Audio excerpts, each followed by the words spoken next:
Assalamualaikum warahmatullahi wabarakatuh. Salam sejahtera bagi kita semuanya. Salam Om Swastiastu, Namo Buddhaya. Salam kebajikan. Sampurasun. Rahayu, Rahayu, Rahayu. Sahabat I2 TV yang dirahmati Allah Subhanahu Wa Taala. Ketemu lagi dengan saya di channel yang paling mantap ini. Insya Allah teman-teman diberkahi oleh Allah Subhanahu Wa Taala. Sebelum teman-teman menyimak video ini sampai selesai, bagi teman-teman yang belum subscribe, tekan dulu tombol subscribe-nya, aktifkan tombol loncengnya, di like, di komen-komen, apabila perlu di share ya teman-teman ya. Dan saya doakan teman-teman disehatkan jiwa dan raganya, dimudahkan segala urusannya, dilancarkan rezekinya, dan insya Allah mendapatkan uang tak terduga 100 miliar rupiah. Amin ya robbal alamin. Beberapa hari lagi ke depan, rekapitulasi perolehan suara Pilpres akan selesai tanggal 20 Maret tahun 2024. Menghadapi itu pasti adanya sengketa pemilu ya teman-teman ya. Siap-siap aja bertarung di MK. Artinya angket nggak jadi dong ya digulirkan. Oke, kita saksikan untuk videonya sekarang. Nampaknya pengacaranya paling banyak kalau dihitung-hitung ya. Seribu bang. Ini sebenarnya kenapa sampai sebanyak itu? Kemudian teman-teman pengacara poin-poin yang akan disampaikan waktunya mepet kan, setelah 20 Maret hanya 3 hari yang diberikan. Ya, itu kan hanya menunjukkan antusiasme orang untuk barangkali melakukan pembelaan terhadap calon presiden kita. Yang kedua juga mungkin banyak orang tergerak karena melihat situasi pemilu 2024 yang banyak melukai perasaan keadilan banyak orang gitu ya.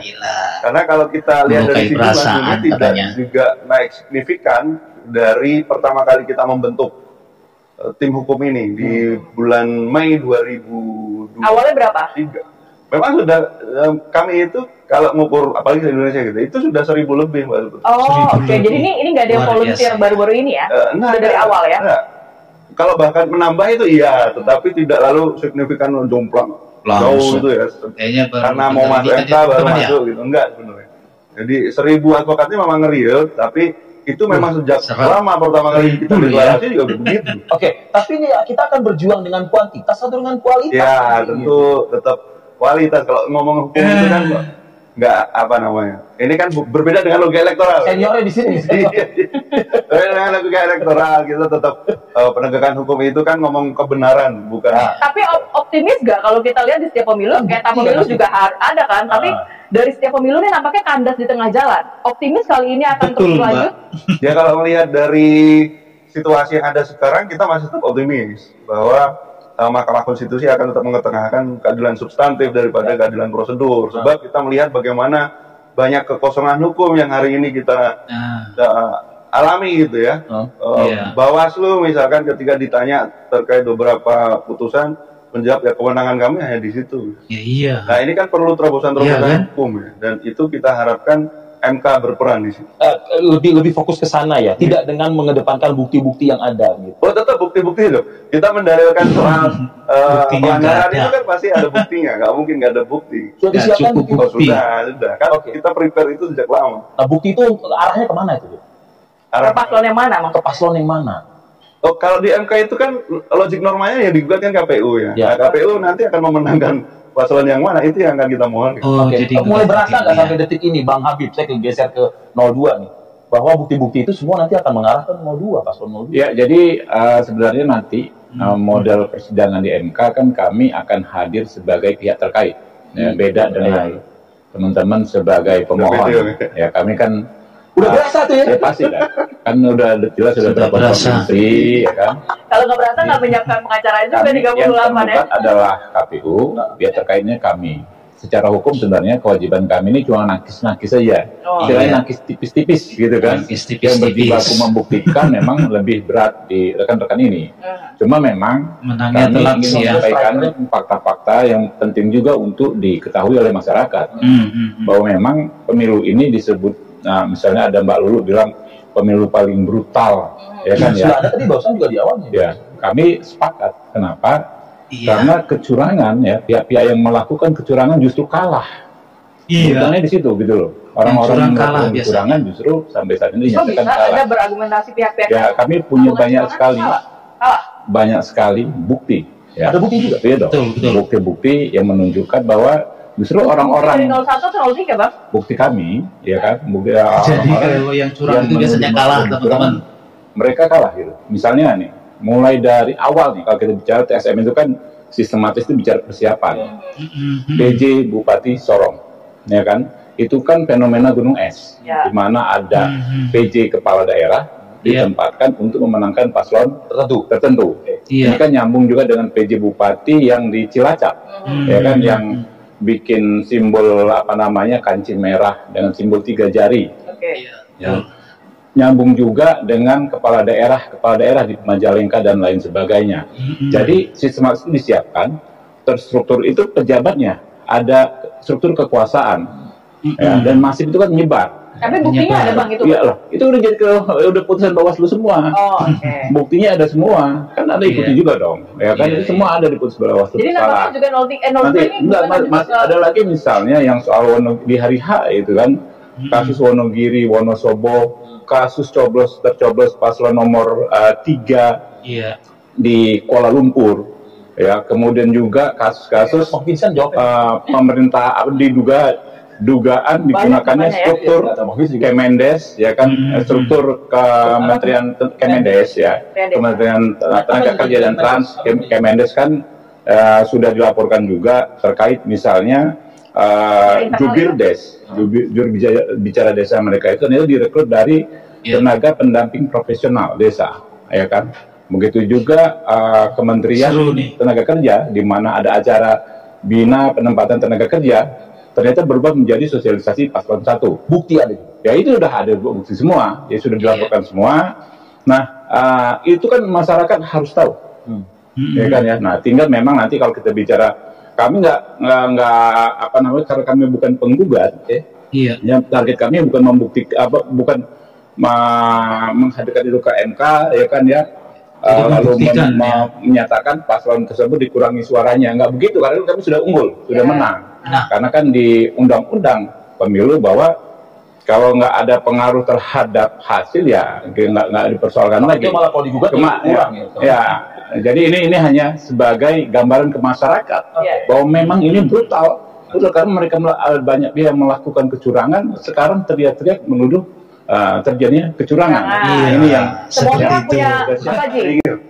Seolah-olah kalau tidak ada laporan itu, lalu Bawaslu itu tidak punya wewenang untuk menindak atau melakukan penegakan hukum pemilu. Padahal Bawaslu itu kan punya wewenang untuk tidak hanya menerima laporan, tapi nggak dia ada laporannya gimana, menindak pelanggaran yang dia temukan sendiri. Jadi Bawaslu itu sebenarnya konteksnya tidak pasti. Tapi dari 01 ada nggak laporan yang tadi dipertanyakan? Ada. Nah, apakah lalu ada pelaporan-pelaporan? Pertama, pelaporan ke Bawaslu itu jangan lalu dimaknai hanya pelaporan yang harus dilakukan oleh para peserta pemilu. Tapi pelapor di dalam Undang-Undang 7 2017 atau di Perbawaslu 8 2022 itu kan warga negara Indonesia yang memiliki hak pilih. Apakah lalu laporan-laporan yang masuk yang dilakukan oleh WNI diabaikan begitu saja lalu dikatakan tidak ada laporan? Kan nggak bisa begitu dong, Mbak. Kita kan harus fair nih. Laporan yang dimaksud itu kan tidak melulu harus misalkan tiba-tiba Pak Ganjar atau Pak Anies datang ke Bawaslu gitu melapor gitu. Ya, kan kita bisa membaca. Tapi menurut 01 ada laporan terkait hal itu? Banyak, Mbak. Banyak laporan ke Bawaslu terkait. Jadi tidak ujuk-ujuk baru enggak dong. Jadi kalau Habib lalu mendefinisikan laporan terbatas hanya harus Mas Anies datang ke, ya nggak begitu cara baca laporannya maksudnya. Nggak ada laporannya, nggak. Saya udah cek. Yakin Bang? Nggak ada. Penggunaan program anggaran kegiatan presiden itu nggak. Di soal Kapolda nggak ada. Kemarin jelas. Ada modal rame. Apa? Jelas sebagai Menteri Perdagangan. Presiden. Itu betul Enggak. Diponis oleh Bawaslu harus salah. Soal cuti, Pak. Iya. Soal cuti. Ada laporan nggak artinya? Ada polis. Enggak, saya ngomong, Anda kan bilang presiden. Bukan Kapolda. Makanya itu nggak ada, gitu loh. Ada laporan. Ini sudah divonis Bang Mendak itu. Tapi ada laporan-laporan yang lainnya. Nggak ada kaitan. Mendak itu soal cuti. Ya kan, ini soal penggunaan program, anggaran, kemudian struktur pemerintahan itu nggak ada. Kalau cutinya dipermasalahkan berarti kan kampanye terbukti. Nggak ada. Ada kampanye orang dia nggak cuti. Itu pendapat Anda, tapi Kapolda nggak ada, presiden nggak ada. Nah, ini kan di antara kalau PJ Bupati Sorong, begini loh Bang. kalau Kementrans yang Anda yang dituduh digunakan untuk kepentingan paslon 2, kalau Kementerian Desa itu ada, kami laporkan semua. Misalkan dulu. Ayo Oke, itu persoalan kita membuktikan di pengadilan gitu ya. Tetapi fakta-fakta bahwa kemudian bansos itu menguntungkan paslon 02, lalu mobilisasi kepala desa yang terjadi lalu menguntungkan 02. Yang ada sebaliknya. Itu yang ada itu kaset mata. Kaset mata dari mana? Iya kan, misalnya di GBK adesi lalu deklarasi dukungan 02 gitu ya. Terus itu ada yang ini kan salah. Inilah manipulasi. Nggak ada putusan Bawaslu. Nggak update. Saya nggak bicara nggak ada. Makanya manipulasi. Saya kan bilang. Tadi bilang awalnya fakta hukum. Bicara soal ada. Kenapa dijadikan ngomongnya nggak ada. Saya nggak bisa membantah itu sebagai sosial. Kita bicara hukum. Kita bicara hukum. Iya, Masih Anda bicara hukum nggak? Selanjutnya kita bicara hukum nggak? Baik, oke. Sudah membuktikan dan sudah dibuktikan itu tidak terbukti. Itu. Nah, iya terbukti membuktikan apa orang sudah nyatakan nggak terbukti kok. Jadi kan nggak ada Bawaslu itu kan ada situasi penting saya tanggapi dong. Ada situasi ada situasi di mana Bawaslu ada situasi di mana secara spesifik kita wewenang Bawaslu itu yang kita sebut sebagai di ruangan sidang. Kalau Bawaslu kita sebagai ada kesalahan hukum tadi dan kita mohon MK itu kan nggak dibayar di KPK. Ini kami berharap MK itu bisa melakukan terobosan hukum dari itu gitu. Ibarat kita sering mengibaratkan orang yang sedang memeriksa darah ya. Kan kita ingin MK itu menjadi dokter, bukan menjadi petugas lab. Kalau petugas lab itu dia hanya membaca hasilnya, tanpa memeriksa. Oke, mungkin yang dimaksud Bang Habib adalah ini fakta sosial tapi bisa dibuktikan nggak secara ya itu persidangan. Itu maksud saya. Persidangan MK itu persidangan. 473 ya. Ayat 3 secara jelas-jelas ekspresif verbis menyatakan perselisihan penetapan hasil suara itu meliputi perselisihan yang dapat mempengaruhi penetapan hasil pemilu. Nah, ini tadi dikatakan bahwa MK diminta untuk membuat terobosan dan lain sebagainya. Jadi nggak hanya apa yang tercantum di undang-undang secara jelas, secara ekspresif verbis tadi diminta oleh rekan-rekan ini, sahabat-sahabat saya. Nah, ini sudah disikapi MK. Ketika yang di PHPU itu, maka saya bilang baca baik-baik.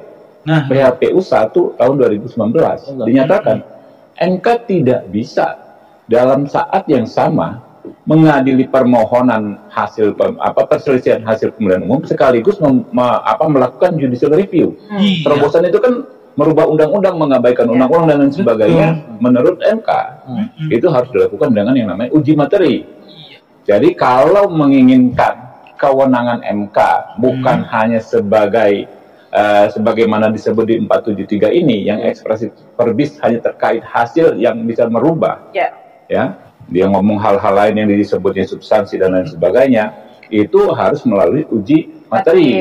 Jadi nggak bisa PHPU perselisihan hasil pemilihan umum digabung dengan PU, kemudian undang-undang. Itu nggak bisa oleh itu melemahkan dinyatakan oleh MK. Itu dinyatakan MK begitu. 280 nanti yang ada juga di undang-undang TSM, politik uang atau keturunan terstruktur itu jelas. Dia itu nggak ada kekosongan hukum, bahkan teknis itu. Jadi kalau Pak Vincent bilang terjadi tahun sekian-sekian TSM dan lain sebagainya, makanya setelah Undang-Undang Nomor 7 tahun 2015 itu dibikin detail, semua diselesaikan. Jadi kekosongan hukum itu tidak ada dalam situ. Ada pasalnya 2 jelas pasal, ada perbawaslunya. Ya itu apa kekosongan hukum? Oke, itulah tadi video yang seru ya. Kita nantikan saja nanti di MK ya keseruannya, baku hantam antara kubu 02 yang dikeroyok jelasnya ya 01 dan 03 seperti pada saat debat ya. Jadi untuk kubu 02 itu dikeroyok. Oke, terima kasih teman-teman telah nyimak video ini sampai selesai. Semoga bermanfaat untuk kita semuanya, khususnya buat diri pribadi saya. Mohon maaf atas segala kehilapan dan kekurangan. Jangan lupa ya teman-teman ya, sedangkan subscribe kalian, semoga menjadi ladang amal jariah buat kalian semuanya. Sampai ketemu lagi dengan saya di video saya selanjutnya. Wassalamualaikum warahmatullahi wabarakatuh.